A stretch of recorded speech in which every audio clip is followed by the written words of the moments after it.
dia a todos. Professor Gebrim, sou supervisor do PIBIG de Educação Física, professor da Secretaria de Educação há 23 anos. Ricardo, eu queria parabenizar pelas suas palavras, que é exatamente isso que acontece na nossa secretaria. Professora, a senhora falou em um momento sobre a rotatividade dos professores nas escolas públicas, que tem sido um fator que atrapalha tanto o rendimento pedagógico da escola quanto dos próprios alunos, né? Essa rotatividade, ela poderia ser associada a que hoje nós temos muitos professores e poucos educadores. E eu queria traçar um paralelo, para a senhora me ajudar, no nível político, que hoje a escola pública ela é quista pelo governo pela quantidade e não pela qualidade. Haja vista que na nossa Secretaria de Educação, hoje o aluno passa com 4,75. Então, foi-se o tempo em que uma nota 7, 8 era a nota mínima para aprovação, né? E hoje a Secretaria nos induz a chegar no final do ano, a escola boa é aquela que tem 80%, 90% de aprovação, independente se o nosso aluno sabe ou não. Então, esse fator associado à quantidade elevada de professores e não de educadores tem trazido a nossa educação cada vez nivelada mais por baixo. Então, gostaria que a senhora comentasse comigo. Muito boa a sua questão. Gemi, né, professor? Duas coisas. Uma, essa questão da rotatividade é interessante porque quando a gente pergunta, chegou numa pesquisa que a gente fez, a gente pergunta, por exemplo, para o professor, quando é professor da educação de uma escola particular, a gente pergunta, de onde você é professor, de onde você é? Aí o professor da escola particular, eu sou professor da escola, com nome, sobrenome, etc, tal. E quando você pergunta para o professor de redes, ele fala assim, que ele está numa escola X, ele nunca fala, eu sou professor da escola Espiridião, Abim, não sei o que lá, ou não sei o que, Marechal Deodoro, ele não fala o nome da escola, ele fala, é o lugar da escola, no bairro tal, ele fala, eu sou professor da rede estadual, ou da rede distrital, ou da rede municipal. Quer dizer, ele se identifica como professor de uma rede de ensino e não professor de uma escola, com nome, sobrenome e localidade. Quer dizer essa distância de uma escola e de uma identificação com uma escola está tão grande que ele nem diz mais o nome da escola, nem de escola, porque ele poderia, isso não é nome da escola X, que fica lá, não sei aonde, Jardiante, não sei o que. Não. Ele se identifica como professor da rede municipal, da rede estadual, etc. Quer dizer, então, você vê que então a identidade, e hoje nós falamos da questão da profissão, formação docente e a formação da própria identidade, né? Que é uma questão conjunta, a profissionalidade. Então, de repente, eu vou formando uma identidade profissional que não está enraizada em escola nenhuma, que está enraizada em outras questões e não naquilo que é próprio da situação de ensino. Então, acho que isso é um problema. Quer dizer, essa é uma questão que nós precisamos, por quê e como lidar. Daí que eu digo, a questão da rotatividade, talvez atuando de alguma forma, com alguma política pública que a gente também ainda precisa descobrir melhor, possa caminhar na direção dessa questão. Ou seja, de eu começar a me identificar com uma escola específica, onde eu tenho um cotidiano, eu tenho uma vida, onde eu tenho amigos, onde eu tenho relações, onde eu me vou transformando como pessoa e caminhando. Então, isso é que a minha identidade é algo que se faz ao longo da vida, né? Então, acho que essa é uma questão que está aí para nós ainda armarmos melhor essa equação, não está equacionada. A questão de professor e educador, né, que eu colocava, e a questão da quantificação dos resultados. E aí, eu acho que eu vou colocar aqui como polêmica, talvez hoje não seja, a gente não vai poder aprofundar sobre essa questão, mas eu acho que também é um outro problema ainda muito mal equacionado, é essa questão, por exemplo, de como trabalhar a qualidade, como fazer a gestão da aprendizagem dos alunos da escola básica. Né? Por quê? Porque, veja, há uma diferença entre escola básica e ensino profissionalizante. Se eu estou trabalhando aqui na universidade, eu como professor, eu tenho que dizer o seguinte, aqui estou formando profissionais. E eu não quero que saia profissionais que vá fazer trabalhos inadequados na sua profissão. Se você pensa na medicina, você não vai querer que os professores... porque é uma área muito clara. Olha, eu não vou querer que os meus médicos saiam deixando as pessoas morrerem facilmente. Se eu estou falando de engenharia, eu não quero que os meus engenheiros civis façam pontes que vão cair ou passarelas que vão cair. Agora, e educação? Entendeu? Então eu preciso cuidar da qualidade e eu preciso exigir. Então as exigências que a gente faz no ensino superior, elas têm que ser feitas, porque nós estamos falando de profissionais. Né? Que tem uma repercussão muito grande na vida das pessoas. Por outro lado, a educação básica. Então aí é essa questão que nós precisamos discutir. A educação básica é uma educação, primeiro, obrigatória para qualquer cidadão. E o que nós fizemos? Aí é uma história que talvez seja isso aqui, porque é polêmico. Eu vou falar em polêmico, eu sei que o que nós fizemos ao longo da nossa história? Nós repetimos, sobretudo nos anos 70, 80, quando a classe trabalhadora entrou e os alunos socioeconômicos entraram. O índice de repetência aumentou de uma forma incrível. A evasão também. E muito da evasão, os estudos mostravam, nossa pesquisa inclusive, outras, que dizia o seguinte, olha, a evasão em parte é feita por conta da repetição. O aluno repete 1 ano, repete 2 anos, repete 3 anos e sai da escola. Porque ele não aguenta a sua própria a sua identidade pessoal, a pensar que ele é um fracassado, quer dizer, não conseguiu crescer. Então, o que acontecia em São Paulo, que a gente chamava de repetência branca, da evasão branca, repetência branca, eu até lembro qual foi a palavra que a gente usava. Porque era o seguinte, o aluno repetia 1 ano, repetia 2. Lá em setembro, por setembro, ele já percebia que ele ia repetir de novo. O que aconteceria? Ele abandonava a escola em setembro. Porque ele não queria passar pela humilhação de ser de novo repetir. No ano seguinte, ele se inscrevia de novo lá na 7ª série, então. Sabe? Então, essa é a situação social. O vivido, a situação que existe é essa. Das pessoas se evadindo. Então, os índices de evasão aumentavam e, claro, da repetência também. E a gente trabalhava essa questão dizendo, olha, e a repetência, o que era? Os alunos, porque na universidade a gente tem, pelo menos que você fica repetindo nessa disciplina, você faz de novo a disciplina, mas não perde o ano.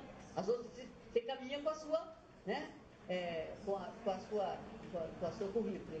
Agora na escola básica não, o que aconteceu? Ele repetia em ciências, em matemática, e passava em todas as outras. Mas repetia. Aí no ano seguinte, o que acontecia?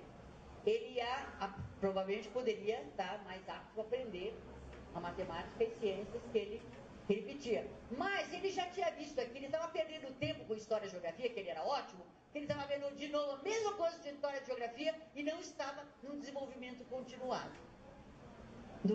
Naquela. Então nós tínhamos esse problema. Então daí, essa discussão de progressão continuada, dos ciclos, que é uma coisa que é polêmica, de pessoa que ainda não está... Porque é o seguinte, nós temos que discutir um pouco isso com a realidade. E olha, tem um artigo que eu até sugiro a todos, que é o Dante Moreira Leite, sociólogo da educação, dos anos 50. Esse artigo eu até uso muito para os meus alunos como um fato histórico dos anos 50. E ele, até que é interessante, que ele chama, naquela época não tinha um conceito que hoje tem, quando a gente fala progressão continuada, mas tenta definir hoje de promoção automática. Que é isso daí, quer dizer, promoção automática, quer dizer, eu vou sem aprender, eu vou subir, né? Mas é interessante que ele fala ali, e ele fala muitas coisas interessantes, a questão do prêmio, do castigo, ele discute bem essa questão, e do sentido da educação básica, que é obrigatória, eu tenho que passar por ela, como cidadão hoje, e é felizmente obrigatória também, porque já houve época que era só até o 4º ano, né, que era obrigatório, aumentou, quer dizer, para ser um melhor cidadão, para viver melhor a vida e tal. Mas, por outro lado, ele fica lá, repete 2, 3, 4 anos seguidos, isso acontecia. E mais ainda, ao repetir, o que acontecia? Ele estava com 16 anos, com alunos de 10 anos, na série com escola de exame. Então, é um problema social muito complicado. Então, eu entendo, é a minha posição pessoal. Eu sei que ela é polêmica, que cada um tem situação. Eu acho que a escola básica, ela tem que trabalhar com essas questões, ela não pode deixar que o aluno fique lá todo encolhido, porque ele tem 12 anos e com a meninadinha de 12 anos. Isso, pessoalmente, é uma violência. Eu entendo. Né? Então, o fato de ele acompanhar a idade é muito importante. Alunos da idade. Por exemplo, se a gente. E olha, muitos países fizeram isso. A Europa, a Terra começou com isso desde 1944. Eu sei porque eu fui lá investigar. Em outros países, você vai. Tem aqui professores, às vezes, que vão passar uns anos para fora, vai lá para a França. Quem que vão perguntar? Se você tem filho de 7 anos ou de 10 anos, eles vão perguntar em que série eles são? Não. Eles perguntam que idade tem teu filho. E vai colocar lá na série que tem a idade X. Agora, vai ter diferenciação? Vai. Mas esse é o trabalho da escola. A escola tem que trabalhar. Então, aquele aluno, até porque nessas mudanças, ele, por exemplo, não tem nada de educação, às vezes, da França, que lá ele vai ter que ter. Então, ele vai ter que horas extras, trabalhos extraordinários, etc., ou ordinário, para essas lacunas serem resolvidas. Então, o que acontece? Nós trabalhávamos em bloco com uma questão. Né? Então, repetir a todo mundo agora, ter numa escola, ou qualquer classe, uma repetência de 80%, gente, é dizer que os profissionais da escola são todos pesados. Quer dizer, e nenhum, né? Quer dizer, se nós não estamos dando conta daquelas diferenciações internas daquela classe, então o problema é nosso. Isso quer dizer, o problema não é, o aluno não pode ser penalizado por um problema que é como nós gerirmos o ensino, e mais ainda, como gerirmos a aprendizagem. Porque nós temos premissas que a psicologia, inclusive, todas as crianças e todos nós aprendemos, nos diferenciamos no ritmo de aprendizagem. É claro que a motivação, uma série de coisas entra no meio, e a gente precisa também entrar naquilo que eu digo, então, não é da área disciplinar, pelo menos na área disciplinar XYZ da rubrica lá na escola, é da área pedagógica, da área da vida, quer dizer, de uma outra área que nós precisamos lidar com isso. Então, nós temos esse problema como profissionais.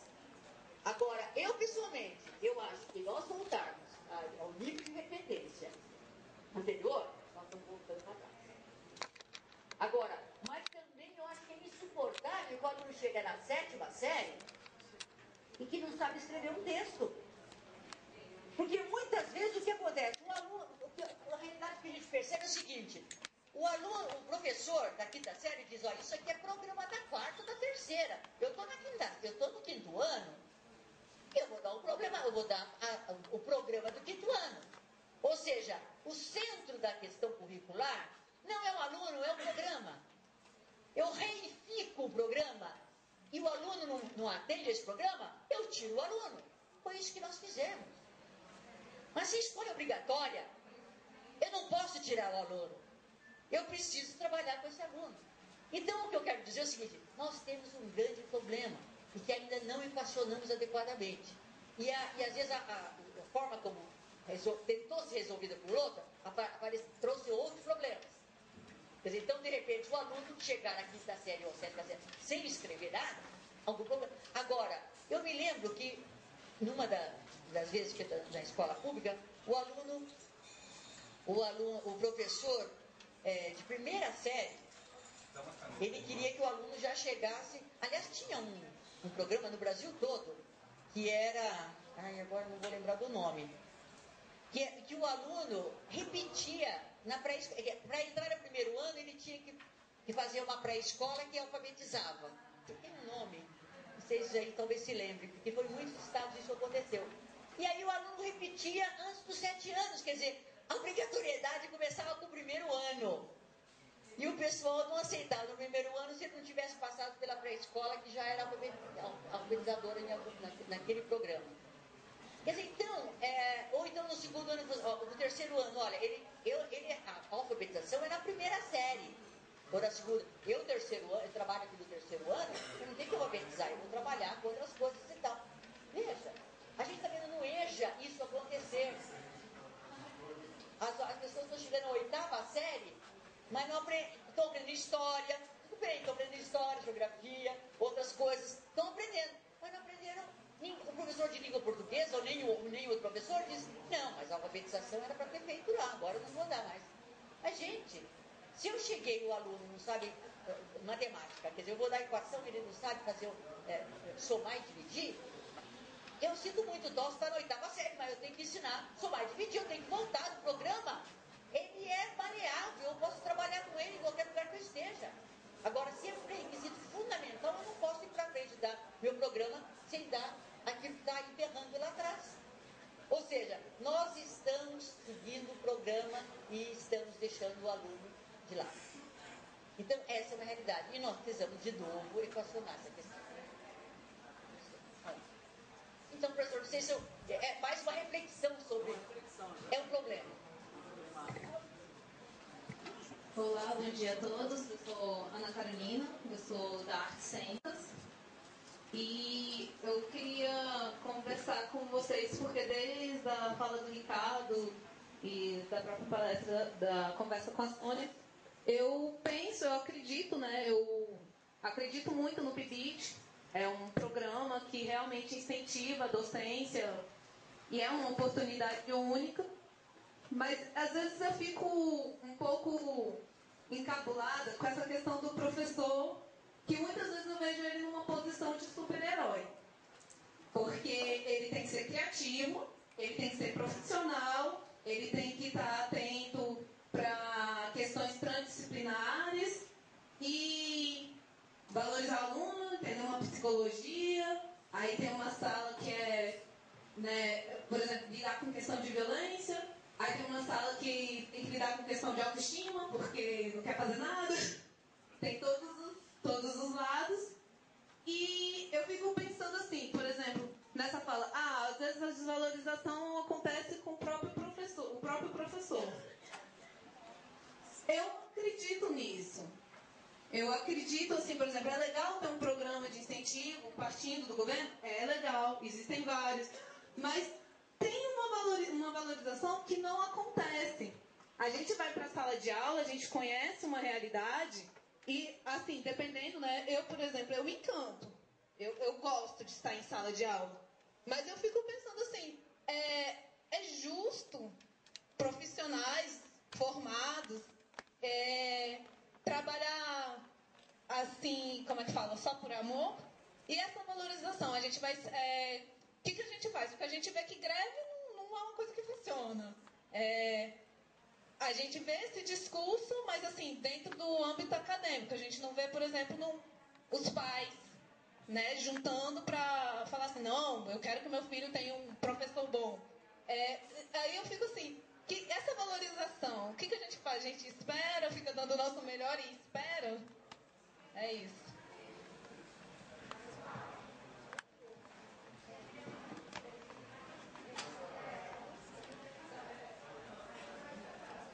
Então vamos falar mais rapidamente sobre isso, porque é o seguinte, Ana Carolina, eu acho que você coloca, é isso mesmo. E é por isso que nas questões internacionais, onde eu falava sobre isso, tem que ser repensado complicado o sentido da profissão docente, porque ela redimensionar essa profissão docente, porque ela é muito complexa. Das profissões é a mais complexa e ainda mais, o que está sendo exigido ao máximo de saberes para poder lidar com eles. Você citou uma opção de saberes necessários para eu poder lidar com o cotidiano do que está acontecendo em sala de aula e nas escolas. Para eu trabalhar de uma forma... Eu preciso de uma exigência de saberes e de relacionamentos que muitas vezes a minha própria formação está difícil. Agora, eu só queria falar uma coisa em relação ao que você falou. É justo o profissional trabalhar por amor? E aí eu vejo o seguinte, aí o planejamento estratégico, por exemplo, situacional de estratégia, nos ensina alguma coisa que eu acho importante. Que nós temos 3 tipos de ação profissionalmente a serem feitas. Né? Um, que é no âmbito da governabilidade nossa. Eu com a minha sala de aula, eu com o meu grupo de professores, colegas, etc. Então eu posso ali propor coisas e eu tenho uma certa autonomia naquele cotidiano. Eu posso melhorar, sobretudo num grupo de professores que ficam algum tempo numa escola, que juntos possam trabalhar e mudar alguma coisa. Então eu tenho um nível de governabilidade que é mais pessoal e das minhas relações. Eu tenho outro tipo de ação que é de demanda. Né? Então, eu pertenço a uma secretaria de educação, eu posso pedir a essa secretaria uma série de coisas. Por exemplo, existe em São Paulo algumas escolas que querem fazer um programa, porque toda a secretaria tem uma programação específica da secretaria. Aliás, até alguém fala que tem bimestralmente, não sei o quê. Bom, muito bem, mas tem algumas escolas que falam assim, olha, eu estou fazendo uma proposta diferente. Eu quero fazer assim, assim, assim, assim. E, em geral, experimentalmente, a secretaria tem dado. Eu sei que algumas escolas que experimentalmente têm um programa um pouquinho diferente. Mas, enfim, então há uma ação, um tipo de ação, que é de demanda. Então, eu demando para fazer uma coisa diferente. Agora, eu demando também para, por exemplo, se nós aqui, alguns grupos de professores, pensarem numa forma de retomar, de melhor, de equacionar a questão, por exemplo, da rotatividade, eu posso fazer uma demanda. Olha, fazendo assim, uma política pública nessa direção, certa poderia... Então, são demandas que nosso grupo pode fazer para, vamos dizer, para a instância superior da qual nós pertencemos. E existe uma terceira que é a denúncia. As pessoas humanas, nós temos poder de fazer e tal. E aí caminhamos geralmente as denúncias através de partidos políticos, ou dos sindicatos, não sei. Enfim, então são 3 tipos. Agora, claro que eu acho que a gente, para não ficar direto da denúncia, que muitas vezes o pessoal faz denunciar. Denuncio, e aí não faço nada aqui. Denuncio, às vezes demando e não trabalho no meu dia a dia, no meu cotidiano. Então, eu acho que é um pouco o que a gente tem pernas e pode fazer e como encaminhar questões desses 3 níveis. Quer dizer, isso é colocado como uma possibilidade, mas daí a gente usar, né? Então, o que eu acho é o seguinte, porque, de repente, o que a gente percebia alguns anos atrás, alguns professores diziam, olha, minha profissão é desvalorizada, e os alunos também não estão querendo aprender, então, olha, eu vou tirar um pouco, então eu vou deixar as coisas acontecerem. Então, mas, olha, então, ou seja, ele está deixando de lado a governabilidade dele, né? Então, ou está confundindo as diferentes tipos de ações. E isso acontece. E aí eu acho que aí é o supervisor, o coordenador, o diretor da escola, aí entra uma equipe que precisa equacionar essas questões. Mas, enfim, é problemático, porque o que você começou falando é verdadeiro. Cada vez mais a complexidade de dar aulas, mas por quê? Porque a complexidade que está na sociedade entrou na escola. A nossa cultura, a nossa sociedade é complexa e é difícil. Quer dizer, certamente nós temos ali, em qualquer escola pública, filhos de traficantes. Porque se todos estão na escola, alguns deles vão estar na minha escola. Não tem jeito. E como que eu vou lidar com isso? E eu preciso lidar com isso. Né? Então nós temos problemas sérios, porque se a nossa sociedade está violenta, a escola vai estar violenta. Né? Não dá para separar a escola da sociedade. Então é por isso que, olha, então, ações de demanda, e de denúncias podem ser feitas. Mas eu preciso pensar, e aí a gente fala da criatividade, mas olha, também não é da minha cabeça, é um grupo de pessoas. Nós sozinhos acho que não fazemos nada, mas um grupo de pessoas pode eventualmente trabalhar. E a gente tem algumas experiências assim. Escola do Rio de Janeiro, mesmo nos grandes centros, mais violentos, né, que nós temos, existem escolas que fazem uma diferença no meio de favelas violentas, e que fazem uma diferença incrível. A gente tem umas experiências também bem positivas. Então, não dá, eu acho que outra coisa que a gente precisa fazer é não generalizar. Escola pública é assim e escola particular é desse jeito. Não é. Tem problema nas escolas particulares e tem problema nas escolas públicas.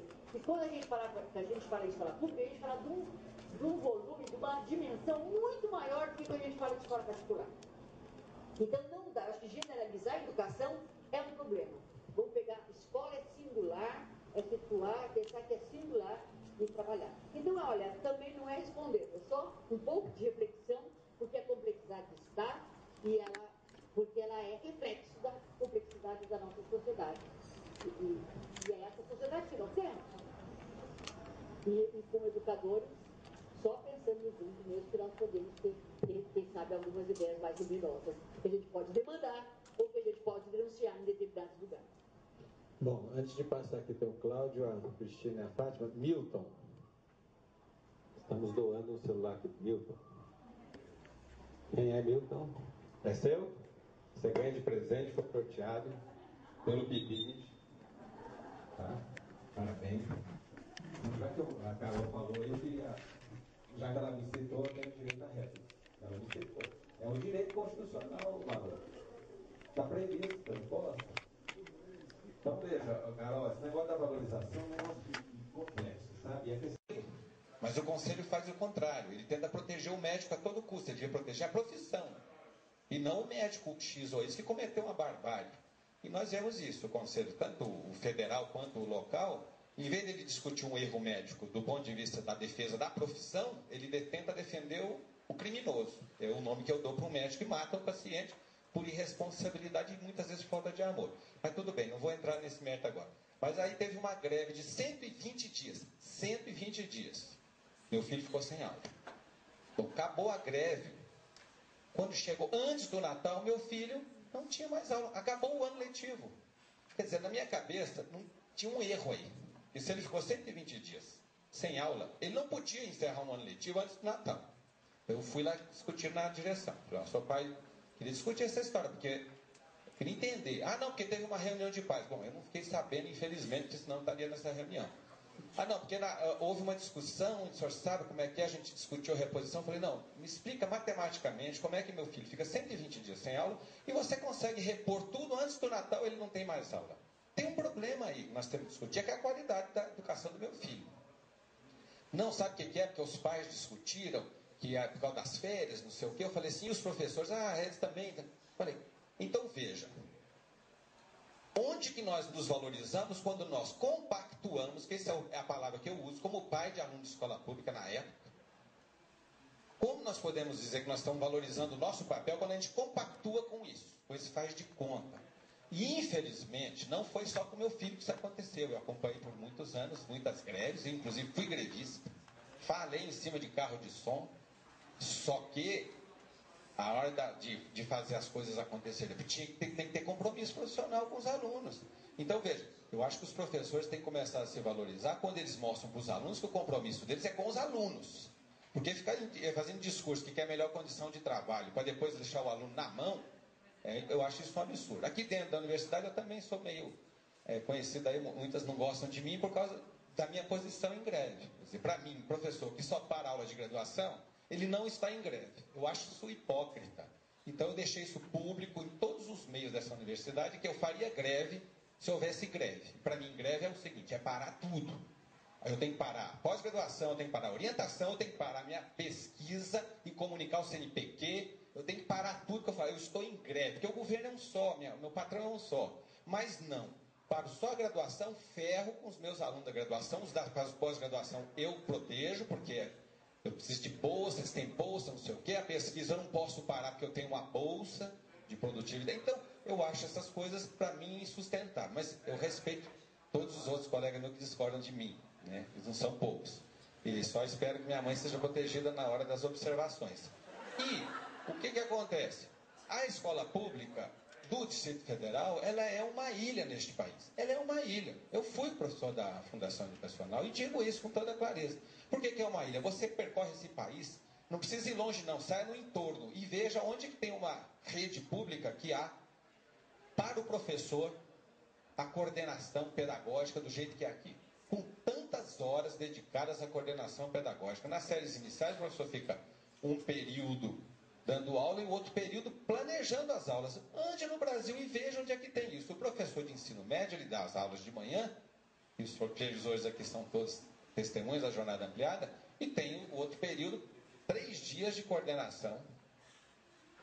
Um, que eu não sei exatamente o que é, e o outro, muito menos. Que fica uma coisa difusa. Você vai na escola, não pode usar a palavra folga, porque aí é um problema. Então você fala que estão aí fazendo alguma coisa. Mas você vai procurar saber o que acontece na coordenação pedagógica. Eu fiz um trabalho no nosso mestrado com Elias, que é professor acabou de defender o doutorado agora aqui na educação. Ele pegou a coordenação pedagógica de uma escola e nós ficamos com os professores 2 anos e pouco. Os primeiros meses apanhando que só porque as pessoas não tiveram dificuldade de entender a proposta, né? Achavam que estavam desconfiando demais da gente. Mas ele desenvolveu um trabalho em que os professores transformaram a coordenação pedagógica com apoio da direção, e a Wanda, que foi supervisora aqui da Química, era vice-diretora, e o diretor e ela apoiaram. Os professores construíram um espaço da coordenação que normalmente é ocupado nas direções das escolas por burocracia, por um monte de aviso que não leva a lugar nenhum, um monte de demanda burocrática que enche a paciência dos professores e não discute o cerne da questão, que é a melhoria da qualidade da escola. E aí eles conseguiram, com o apoio da direção e também com pressão, transformar a coordenação geral num espaço de formação contínua efetivo. Então eles, discutindo juntos, eles escolheram um livro, a direção comprou o livro, deu Pedagogia da Autonomia do Paulo Freire para todos os professores, e o livro foi discutido ponta a ponta em cada coordenação, na perspectiva do projeto pedagógico deles. Ou seja, aí você começa a valorizar a sua ação docente quando você briga com a direção para ela não ocupar o seu espaço de formação, de planejamento, com coisas que não têm o menor sentido. Os professores brigam, mas acontece que a briga não acontece. Então, se eu compactuo como a coordenação faz de conta, se eu vou para a coordenação e fico lendo o jornal, fazendo tricô, crochê, discutindo o jogo de futebol, eu estou me desvalorizando. Não adianta depois eu ir na Assembleia, fazer greve e dizer que eu preciso ganhar mais. Veja, na história daqui eu sei que vou desagradar um monte de colegas aqui, mas na história aqui do Distrito Federal, nós tivemos uma época, na rede pública, que um professor ganhava bem mais do que da UNB, bem mais. Ele chegou a ganhar na rede pública do Distrito Federal, pasmem, 38 salários mínimos. Teve uma época neste Distrito Federal. 38, pergunta a qualquer professor quantos salários mínimos ele ganha hoje. Não chega nem perto disso. Mais longe. Eu nunca consegui ganhar mais do que 10. Nunca. No meu tempo de rede pública, eu duvido que alguém ganhe muito mais do que isso. Não é muito mais do que isso, provavelmente. Acho, não sei, eu estou meio desatualizado em algumas coisas. Mas 38, aí você fala assim, então nesse período, o professor foi muito valorizado, porque ele ganhou muito, e a educação deu um salto de qualidade. Façam uma análise histórica da educação em Brasília, no Distrito Federal. Você não vai perceber nenhum. Porque o problema não é só estrutural. É lógico que nós temos que brigar. Ninguém está aqui lutando para salário, contra-cheque, amor, amor, amor. Não. Nós vamos ganhar pelo que a gente faz. Mas a gente não vai fazer com amor porque ganha mais ou menos. Isso que a minha posição é essa. Eu acho o seguinte. Quem faz com amor vai fazer o máximo, independente de quanto ganha. Mas tem que ganhar sempre melhor e mais. E tem que ter estrutura. Agora, a valorização a gente faz na relação pessoal com os alunos. Eles é que tem que nos valorizar primeiro. Eles é que tem que sentir falta da gente. Quando a gente faz greve e eles comemoram, tem algum problema. Qual é a grande alegria de um aluno? Quando a gente fala assim, hoje não vai ser possível dar. Pô, aquela alegria, vamos comemora. No RU faz até festa, canta para... Então tem um problema aí, nós temos que fazer falta. Por que a universidade aqui faz greve e a sociedade sequer dá conta? Quando é que incomoda? Quando vem a questão do vestibular, quando vem as férias, quando vem um concurso que precisa do diploma. Mas a preocupação social fala assim, poxa, não é possível, a gente tem que fazer alguma coisa para resolver o problema da universidade, porque ela é essencial para a gente. A gente tem isso, eu duvido. Eu acho que a gente tem muito pouca valorização. mas a gente precisa pensar até que ponto nós estamos fazendo por ele. É nesse sentido que eu estou dizendo. Eu concordo com você, eu não discordo. Eu só acho o seguinte, amor não se compra com salário, nem com infraestrutura escolar, nem com gestão. Por outro lado, eu acho que a gente não deve se contentar com o que tem nunca. Sempre tem que lutar por mais, até porque não é nem para a gente, é para os alunos. Eu concordo com você, temos que ser, de um lado, utópicos, que eu acho que educador que não é utópico tem algum problema, ele é idealista, ele é utópico mesmo, e por outro lado, ser bem realista e lutar por melhores condições de trabalho, sim. Agora, ficar num discurso, sabe, difuso, de que eu quero melhores condições, mas na hora do vamos ver, as coisas não funcionam, tem um problema aí. E esse problema está na relação direta que eu vejo do comprometimento social, profissional com a docência, mas também individual, pessoal, afetivo, aí que entra o amor. Só para encerrar, que eu já falei demais, eu estava fazendo uma palestra uma vez numa escola, e um professor falou assim, achei interessante, não sei o quê, mas eu vou ser bem claro. Eu trabalho pelo que eu ganho. E eu ganho muito pouco nessa secretaria e faço o mínimo possível. Então, os alunos me desculpem, mas pelo que eu ganho, eu faço só isso mesmo e pronto. Professor falando isso. Eu falei para ele assim, interessante. Eu fico imaginando, a gente vai no hospital, você leva o seu filho no hospital morrendo. Chega lá, tem um médico no pronto-socorro. Um médico lá. Aí ele vai dizer para você, companheiro, nós estamos juntos na luta. Eu ganho muito pouco aqui, e eu vou fazer exatamente o que eu ganho. Eu poderia salvar a vida do seu filho se eu ganhasse um pouco mais. Mas como eu ganho só isso, seu filho vai morrer, eu vou fazer um básico para justificar o meu salário, e lamento, seu filho, ele abraça aqui que nós estamos juntos nessa luta, companheiro. Eu queria saber o que você ia achar disso. Então eu acho o seguinte, um professor que fala uma coisa dessa, ele não pode dizer que está valorizando a docência e nem pode ser valorizado. Eu não valorizo esse professor. Meu filho, eu peço aos meus filhos, tenho vários, que não sejam alunos desse cara. Porque o que esse cara vai fazer? Eu acho o seguinte, o cara tem que falar assim, eu acho indigno que a gente ganhe, acho que a gente tem que ganhar mais, que o professor... Tudo bem, mas faça o que você tem que fazer, porque não é possível usar um discurso ambíguo desse, porque isso é desvalorização pessoal. Que valor vai ter um professor que fale isso para os alunos, para os pais? É isso que eu estava te falando. Então, nós não discordamos, na verdade, mas eu acho que precisamos analisar a coisa sem corporativismo, com autocrítica, entender que nós precisamos ser valorizados, mas precisamos começar a valorizar as coisas que nós fazemos e nós mesmos. Obrigado, desculpe.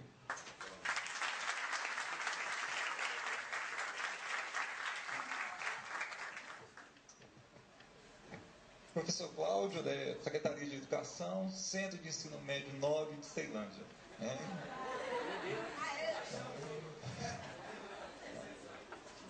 Eu só queria ressaltar algumas coisas que o professor Gaucho disse antes de fazer a minha pergunta, minha colocação, né? São 15 salários mínimos, professor, que eu ganho, tá? Então, eu estou ressaltando isso, Carol, pelo seguinte motivo. Eu acho que é a quarta vez que eu vejo alguém do PIBID com essa fala. E aí, professor Penha, é importante, como a senhora falou, a gente conhecer a realidade da escola. Eu e a professora de artes lá da escola fizemos um levantamento, né, junto aos alunos, da realidade deles, né? A maior parte das famílias lá ganham em torno de 2 salários mínimos. No DF, a média salarial é mais ou menos isso. Nós, professores, ganhamos bem mais. Então, quer dizer, a desculpa do salário, a escola ser ruim, ela não é justificativa. Tá? O que falta muito mesmo, e aí a minha pergunta aqui para a professora Peri. Na realidade lá de São Paulo, está tendo avaliação das escolas? Porque na leitura que eu fiz do livro da senhora, a senhora comentava sobre as escolas, mas a gente sente a ausência do Estado estando presente fazendo cobrança. Tem escolas diferentes ali, como a senhora bem relatou, mas o que a gente sente é que pode continuar assim. Eu conheço escolas aqui no DF, que as escolas são ruins, continuam sendo ruins, e o diretor continua lá do mesmo jeito. Nesse sentido, então, olha só, na ausência de uma avaliação externa, como é que a gente pode pensar na formação do professor? A gente vai sair nessa situação que o professor Gaucho indicou aqui, né? A coordenação existe, nós temos um espaço para a formação, mas não acontece porque não é necessário ser. Se aceita a escola ruim. Muito bem, Cláudio. Mas antes de só responder a sua questão, sobre o que você falou, Ricardo, eu acho que é uma coisa importante nessa discussão toda da figura, do papel do professor e outras necessidades da profissão, é um pouco o que eu queria dizer. Quer dizer, quando a gente fala dessas 3 tipos de ação que eu queria falar. Quer dizer, a governabilidade, eu tenho que ser o profissional que eu sou. Não posso. A minha luta por salário é no nível da ação de demanda e nível de ação de denúncia. É numa outra instância social que eu vou trabalhar. Talvez eu trabalhe junto com o meu sindicato, ou o que seja, com o partido político, etc. Então, no nível de demanda, eu saio. Agora, no nível da governabilidade, é meu dia a dia. Eu não posso misturar as coisas.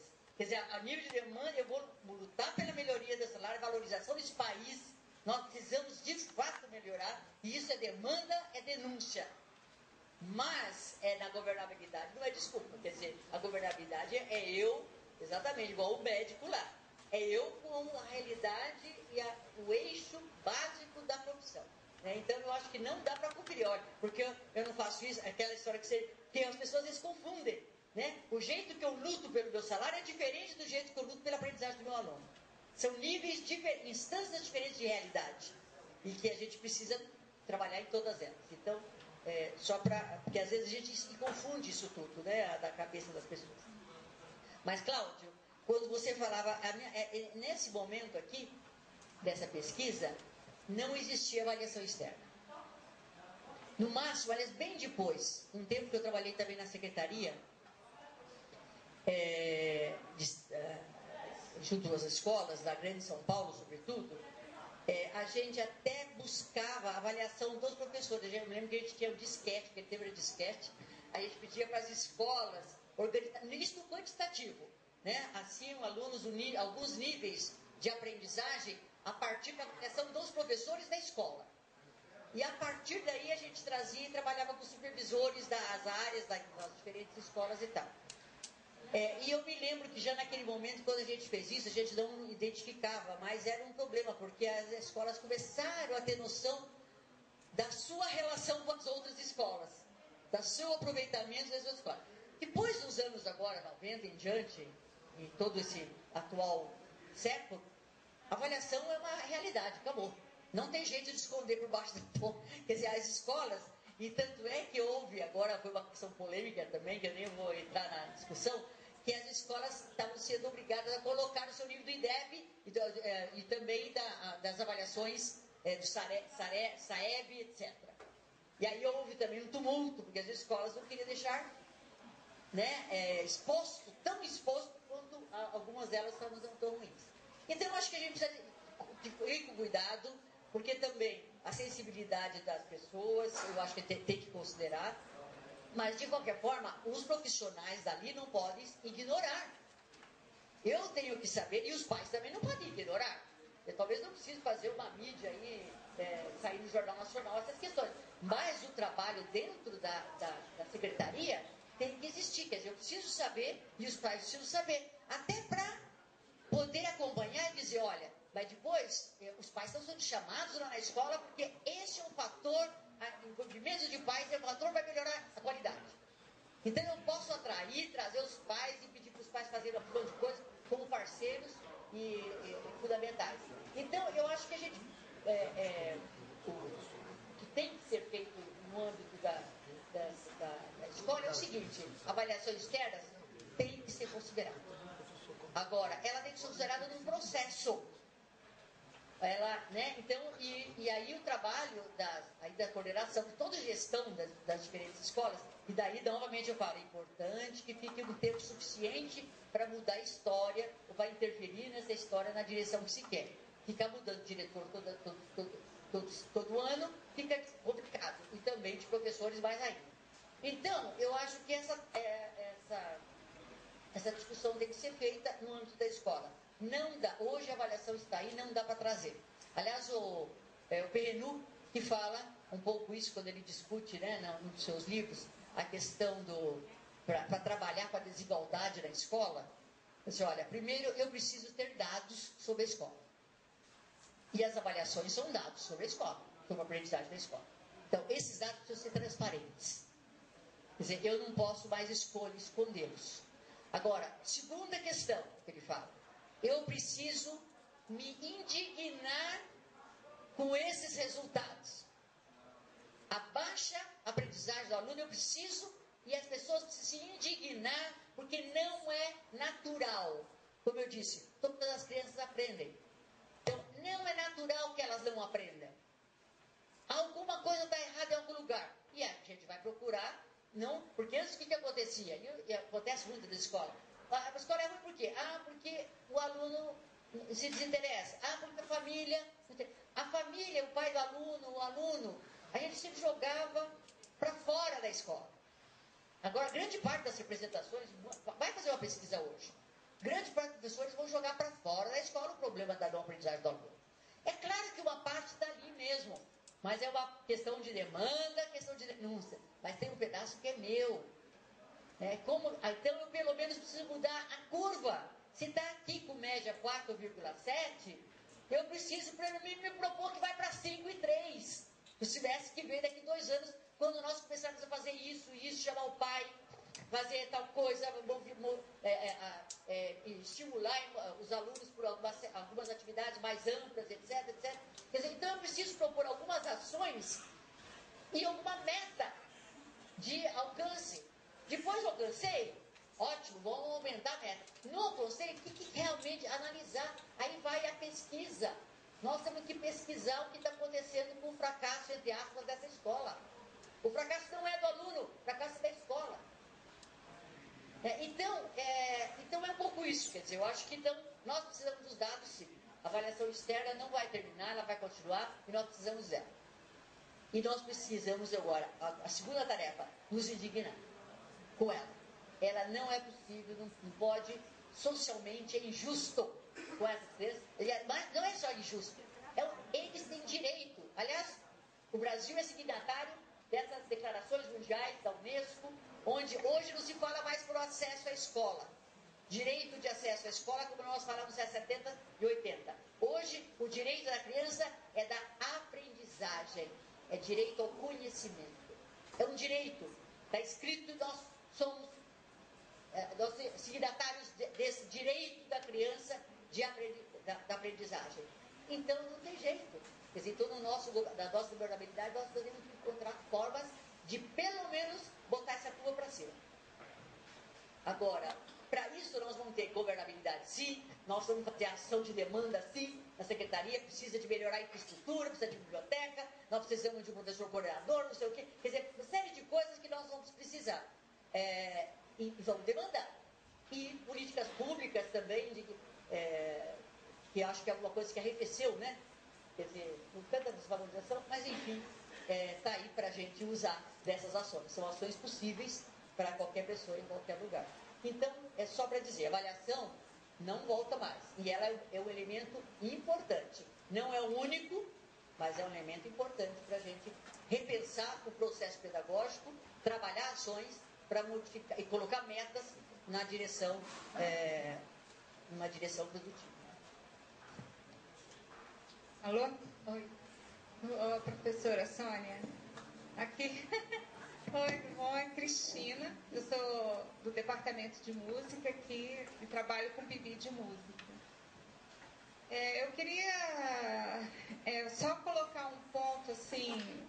Lógico que a questão das artes da música é uma outra questão, né? Super polêmica, problemática também, né? Que a gente está imerso. Mas eu queria só ouvir um pouco o seu comentário sobre que eu chamo às vezes de invasão da escola, né? A gente da escola, né? Que é o Mais Educação, são esses programas que mais cultura e quer dizer, lógico que eu não vejo o PIBID como invasão da escola, mas assim, esses outros programas que de uma certa forma vão descaracterizando, né, a função da escola e também de uma certa forma eu acho que eles estão também desvalorizando a figura do professor e a própria desprofissionalização desse professor, né? Eu queria ouvir um pouquinho o seu comentário sobre isso.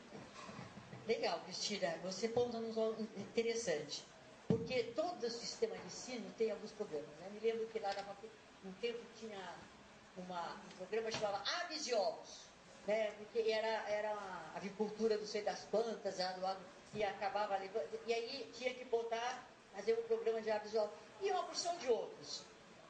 Eu acho que, olha, o projeto pedagógico é da escola. Talvez a gente possa incorporar no nosso projeto pedagógico, e porque geralmente o programa vem com algumas questões a mais, de possibilidades de alguma infraestrutura, coisas assim, e que eu posso não, mas eu acho que esses programas, eles são meio invasivos, sim, às vezes. Então, mas eu acho que aí a coordenação, aí o grupo da escola, tem que ver o quanto ele vai ajudar a encontrar minhas metas de aprendizagem do aluno. Quer dizer, ele pode se articular com as outros programas que a gente já tinha pensado, outras questões, etc. Né? Porque senão a gente está fazendo o programa e esquece do currículo. Quer dizer, o programa pedagógico da escola está embutido aí todo o currículo que significa ensinos específicos, mas ensino significa também situações abertas da escola, vivências, né, que a escola precisa. Aliás, música é um aspecto fundamental, né, não só para a aprendizagem da própria música, mas certamente para ajudar o nosso espírito a melhorar. A música ajuda a nossa, né, nós cantamos e ficamos bem quando cantamos, né? Assim como nós dançamos, quando a gente faz algum exercício ali, a gente fica bem, né? Então, se isso levanta a nossa... eu acho que é fundamental e pode incorporar outras questões. Eu acho que o que não pode ser ele ser colocado de uma forma justaposta. Se justaposto, se não articulou com o programa, eu acho que a gente tem que questionar. E nesse momento, eu não sei se isso acontece como lá. Eu acho que a escola pode questionar. Eu não sei se tem essa possibilidade de demanda, né? Olha, nós estamos com esse programa, isso daqui, mas justificar, né? Por que sim ou por que não, ou por que vai em parte fazer ou não. Mas eu acho que tem que ser alguma coisa da própria escola em relação a isso. E aí vai haver uma discussão dos professores, alguns vão querer, outros não, mas enfim, vai chegar a algum acordo. Mas eu acho que o programa e a aprendizagem do aluno, que as metas de aprendizagem dos alunos têm que ser prioridade, né? Então, eu acho que eles têm que ser analisados e ver aqueles que cabem ou não. Quer dizer, hábitos de obras. Bom, hábitos de obras, que programa? Tem que fazer o quê? Eu posso trabalhar em biologia, eu vou trabalhar, né? Mas, enfim, ele tem que ter sentido dentro do programa, do projeto pedagógico da escola. Eu acho que é essa a questão. Eu não vejo de outro jeito. E eu acho que também questionar, a gente pode questionar, por que não? Né? As nossas secretarias, eu acho que nós estamos aí agora. Vai depender de uma justificativa, né, tendo em vista, e claro, se nós fizermos isso, também lá na frente, daqui a um ano, não sei quanto, eu preciso dizer qual foi o resultado se aquelas justificativas atingiram as metas que eu atendi, e, portanto, eu acho que é uma questão de rigor, né, nas decisões da escola. Não vejo outro caminho. Também uma reflexão apenas. Será que também, né, eu vou deixar no ar aí, só como uma provocação, depois talvez a gente possa conversar. A escola cabe um pouco abraçando, a escola reclama a invasão, né, desses programas, ela se sente invadida pelos programas governamentais e até pela universidade, que às vezes chega lá ensinando, mas sem aprender. Mas também parece que a escola tem uma posição um pouco ambígua, e os professores, principalmente, em virtude da crença de que tem uma metodologia certa para ensinar. Então, essa vai ser a metodologia que vai me ensinar. E ela acaba abrindo também esse espaço, ela mesma, acreditando que tem a gente escuta muito isso dos alunos e mesmo dos professores. Quais são as metodologias boas, né? E aí talvez a escola acabe se fragilizando também, né? Involuntariamente, né? Porque ela fica na expectativa de que aquela será a metodologia salvadora, né? E que vai resolver os problemas de ensino, né? Não sei se você quer comentar ou se eu passo para a Fátima, mas isso me marcou muito na sua fala também, e agora eu acho que conversa um pouco com essa pergunta da Cristina. Eu acho que também vai dentro dessa linha. Eu acho que a gente pode levantar as questões, né, mais para uma escuta dessa experiência da professora, né, na sua trajetória. Bom, Meu nome é Fátima, estou hoje no decanato de graduação, na diretoria técnica de graduação, mas sou professora do curso de licenciatura em computação. A disciplina que atualmente eu estou ministrando é teoria e prática pedagógica e informática. Então, eu tenho essa trajetória, né, da formação docente e, como ontem eu já pontuei, sem a experiência da escola, né? Então, isso é um recorte interessante na perspectiva da formação docente, porque a gente está falando de área necessariamente interdisciplinar, né? A interdisciplinaridade na concepção do domínio, né, do objeto de investigação, que é a computação, e como também da própria objeto de pesquisa, como formação docente, como também a prática interdisciplinar desse professor na escola, numa escola contemporânea, né? Uma escola em que a questão das tecnologias, elas vêm como um pressuposto, e compreender também essa tecnologia noutra perspectiva como uma ciência que agrega a formação do cidadão na educação básica. Então, isso também é uma ruptura, né, em todo esse processo de evolução da gestão, né, da gestão escolar, da educação, da avaliação, né? E é importante também pontuar a minha trajetória, que apesar de estar nas ciências exatas, eu sou doutora na área de psicologia social, na área de avaliação. Estive, então, no Ministério da Educação, no INEP, implantando o ENAD e avaliando o PROINFO a nível nacional. E nessa experiência, eu tive, então, essa experiência, esse olhar, né, como avaliadora externa, na escola, quando, então, na implantação do PROINFO, né, e de outros programas, né, também.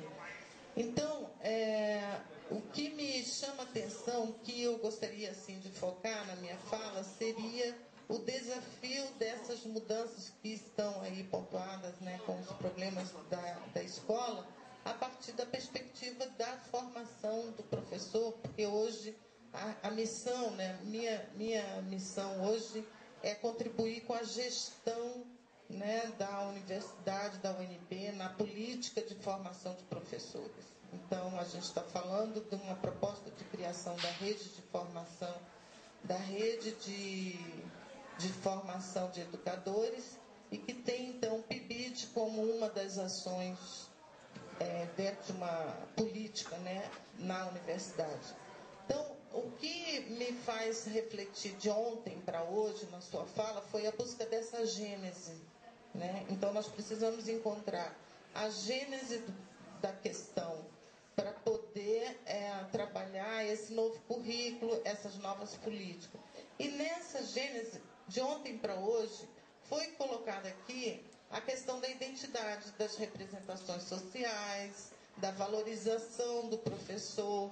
Então, quer dizer, esse é um problema que aflige, que está aí latente, olhando, né, nessa perspectiva histórica. Então, eu tenho uma gênese que é a autoestima, a perda da identidade, a crise da identidade das licenciaturas, da formação desse professor, a desvalorização profissional e etc. Mas nós vemos também, como a fala que foi pontuada, a necessidade desse super professor, né? Então, além de tudo, eu tenho que formar esse profissional maravilhoso que vai dar conta de tudo. Claramente, o que me veio, e aí eu venho à minha pergunta, talvez a concepção dessa gestão institucional, a gestão das instituições formadoras, seja ela de educação superior e a própria dentro do contexto escolar, quer dizer, a gestão educacional, ela precisa evoluir para uma concepção de projeto político-pedagógico que dê conta dessa questão da identidade da escola, da identidade desse profissional docente. E parece que isso não está explicitado. Ontem ficou colocado como essa questão oculta, né, que não dá conta do problema da educação, e eu não vejo que o problema da educação seja uma questão de financiamento. Na verdade, tudo isso é mascarado de desvalorização da carreira. Eu acredito que existe uma crise mais profunda, que ela está na dimensão da identidade, né, de uma mudança, de uma ruptura de um modelo de gestão em que não reconhece a identidade, a questão territorial, o vínculo da escola, do professor, da gestão com aquela comunidade, com aquele indivíduo, né, com aquele aluno. Reconhecer esse aluno com a sua né, ele é indiciocrático e ele é individual, e a gente precisa tratar disso desde o projeto político, desde da política, né, institucional e, consequentemente, a formação docente. Então, eu queria escutar, na sua experiência e na sua fala, se de fato não existe uma crise na gestão, na formação, no modelo, quer dizer, sair do sujeito, né, o professor e os gestores da escola, em que reconhecem que o problema é complexo, mas que a dimensão é coletiva. E aí vem a escola como um sujeito coletivo, e isso não é explicitado dentro dos projetos, enfim. O que você acha disso? Obrigada. Obrigada a eu. Eu acho que você já colocou e terminou uma resposta, viu, Fátima? Mas, voltando aqui na Bárbara, né? Você falava...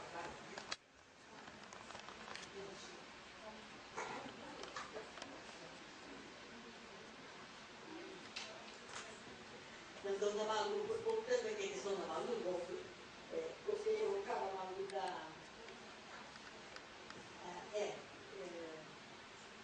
a forma como a escola pode dispensar ou não algumas propostas que a secretaria ou a universidade propõe para ela, e que, claro, do ponto de vista da secretaria ou da universidade, é para melhoria, para ajudar a desenvolver o projeto pedagógico, e a forma como os professores descartam ou aceitam, né, essas ajudas, porque, você disse, eles teriam então muita certeza do seu próprio taco e que as coisas seriam por aí.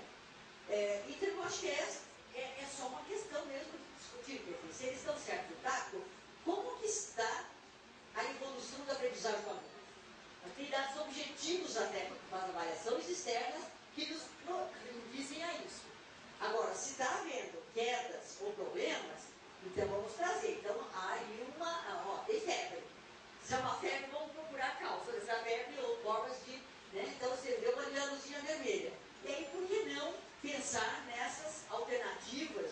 Ou então, de que forma isso será aceito? Porque eu acho também o seguinte, boas ideias que não são aceitas pelos protagonistas que vão fazer, não adianta. Aliás, a progressão continuada, muito da progressão continuada, que eu acho uma boa ideia em termos teóricos, em termos de justiça, uma série de coisas todas. Mas se você implementa mal, e mais ainda, se o professor lá na ponta não se sente com vontade, não comprou a ideia, não vai dar certo. Então, boas ideias têm que ser implementadas de forma correta. Aí vem a gestão. Então, eu acho que então nós precisamos, ou nós vamos levar elementos para professores entenderem que aquela ajuda da universidade, do Secretaria da Educação, vai ser interessante para mim, eu devo caminhar por aí, porque senão a ideia vai ser morta. Junto, que é aquela história, nós vamos perder o bebê com a água do banho.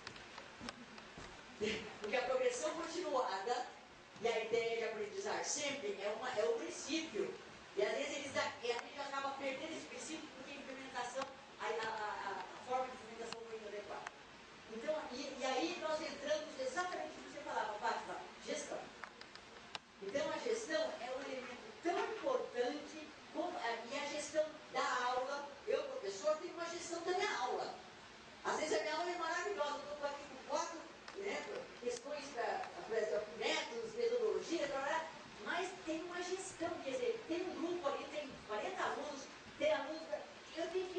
gestão da aula, gestão da turma. Eu tenho que fazer gestão da turma, porque se eu não faço a gestão da turma, eu não consigo trabalhar com o que eu quero trabalhar especificamente. Então, eu acho que gestão é uma palavra, mas gestão de forma hoje e não a administração. Quer dizer, é uma gestão dos moldes atuais, onde, olha, sozinho ninguém se salva. Qual é a história?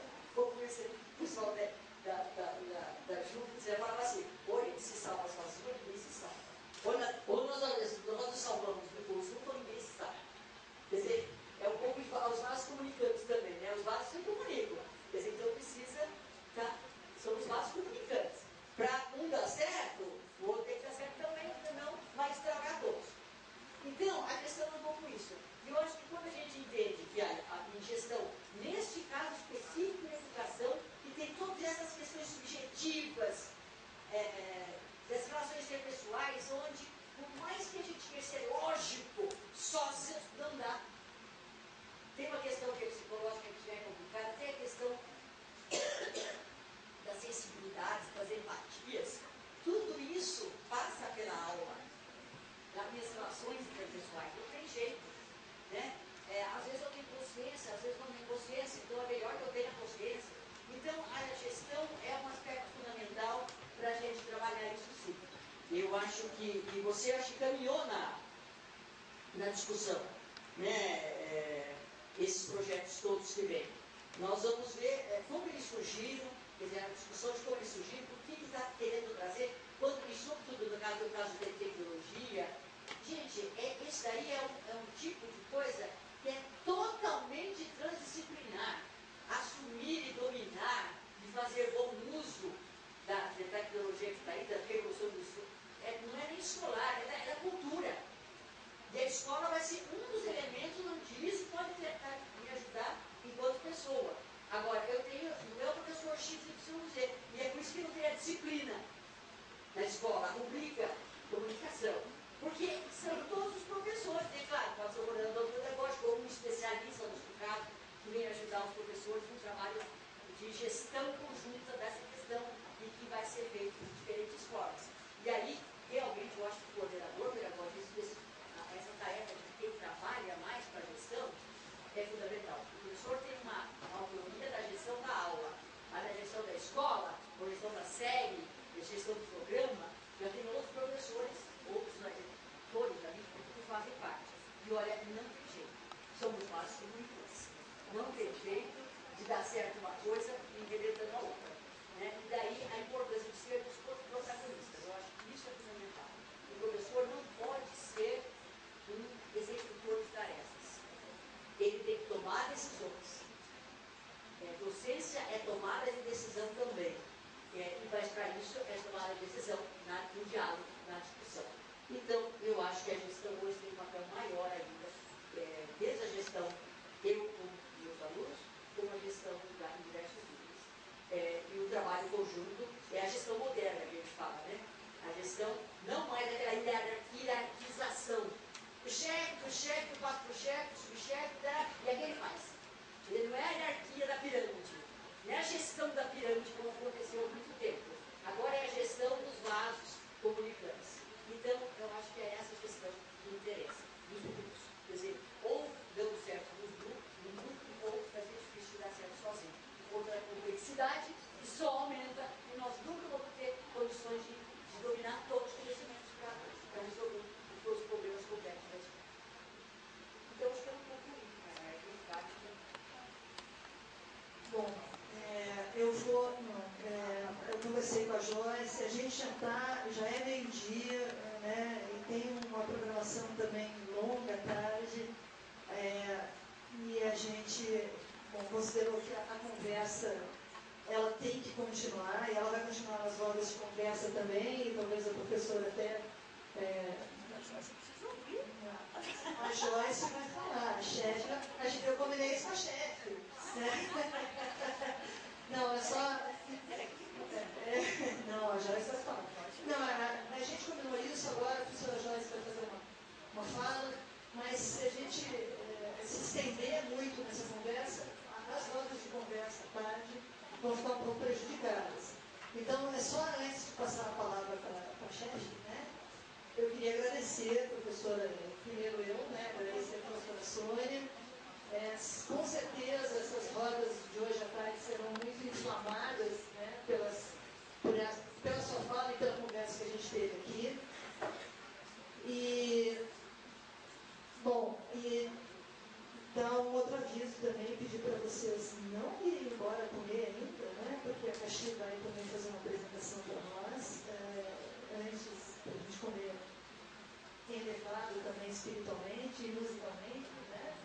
E, bom, enquanto isso, a nossa coordenadora, a senhora Joyce, vai começar. Importante, eu preciso falar isso porque eu não tenho boa memória, e assim eu falando, vocês é que vão cobrar. Eu acho que a professora hoje apontou para a gente como vai ser mais ou menos o caminho que nós nos propusemos ao final de registrar. Esse encontro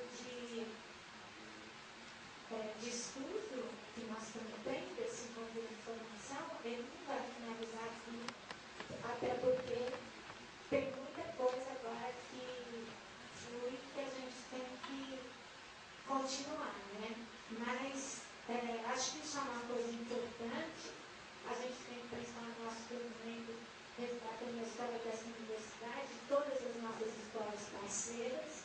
E os pedidos têm um papel muito importante em relação a isso, para ver se a gente registra essa identidade, né, do PIBID e para suas escolas, porque nós somos isso tudo, né? Apontou também que nós precisamos de fazer um estudo com os PIBIDianos sobre a profissionalização docente, porque a gente tem esse movimento. O eu demanda, o eu denúncia, o ponto que nós estamos, ele tem uma história. E daqui para onde nós vamos? Então, acho que isso é uma outra coisa e a gente tem a felicidade que a pedagogia no PIBID e que vai poder nos ajudar para resgatar essa história docente no Brasil, né? Para não ter mais essa questão de é a história que vai mostrar onde é que nós somos desvalorizados ou estamos desvalorizados, como é que isso tudo está acontecendo. Então, acho que a gente tem esse trabalho também. E uma outra coisa, que aí é uma demanda e uma denúncia, a gente pensar essa forma de estrutura das escolas do DF. Porque, como a professora falou, a referência é uma coisa importante. E que referência tem um menino que está nas séries finais de uma escola classe? Que referência tem um menino que está nas séries finais de um CEF? Que referência tem um aluno de ensino médio se o primeiro ano é a parte da tarde e segundo e terceiro é depois? Quer dizer, se o PIBIDiano é uma referência para ele ir para a universidade, como estão essas referências lá? Então, acho que isso também é uma coisa que o PIBID tem que pensar. Será que essa organização de escola que existe no DF, que facilitou para que um professor se tornasse especialista em primeiro ano, é boa? Será que ele não tinha que saber o que vai acontecer no segundo e no terceiro? Será que não era importante ele saber o que acontece no fundamental? Será que essa divisão aqui é boa? Eu acho que isso é uma outra coisa que o PIBID tem que tomar, porque para análise, não estou dando resultado. Eu, de largada, acho que não é boa, porque não tem referência. Mas a gente vai ter que colocar isso de uma maneira sistematizada, se isso for uma denúncia, para que vire uma demanda de mudança, né? Então, acho que muita coisa que aconteceu aqui, acho que tem que ficar na nossa memória. Nós vamos talvez reorganizar grupos de formação e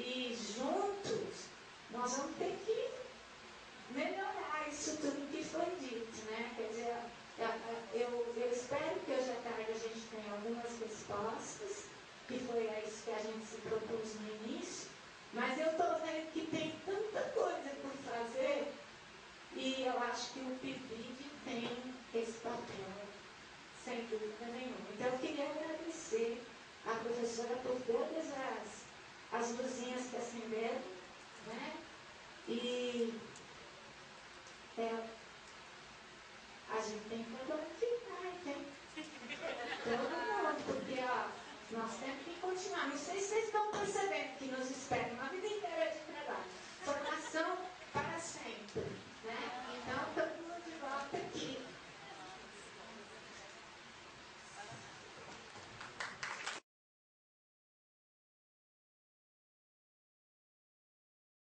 Nós temos realmente um supervisor maravilhoso que nos inspira todos os dias e nos motiva a ir para o CF3 do Paranoá e fazer a diferença, transformar a vida dos nossos alunos. Muito obrigada pelas palavras, uma homenagem para a senhora.